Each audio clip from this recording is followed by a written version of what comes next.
Kinilala ni Pangulong Aquino ang matapat na pagganap ng tungkulin ng Presidential Security Group o PSG para tiyakin ang katatagan at seguridad ng pamunuan. Sa ika-28 founding anniversary ng PSG, sinabi ng Pangulo na malaki na ang pinagkaiba o pagkakaiba ng kanilang pagganap sa tungkulin kung saan prioridad ang interes ng bansa. Ipinagpasalamat rin ng Pangulo na sa loob ng mahigit 3 taon, nakita niya ang dedikasyon ng mga miyembro ng PSG na tiyakin ang kanyang seguridad.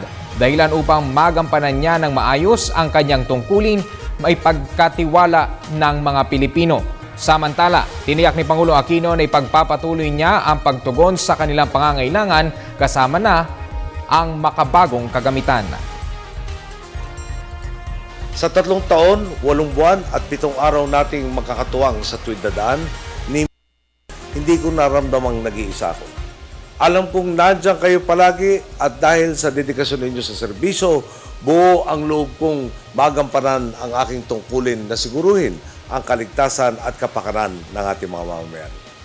Alam kong marami sa inyo ay nakikita rin ang mga nakikita ko. Mga bagay na napakahirap saksiyan. Sa pagharap ng mata sa mga pinakamasalimuot na problema ng lipunan, alam kong nararamdaman din ninyo ang nararamdaman ko.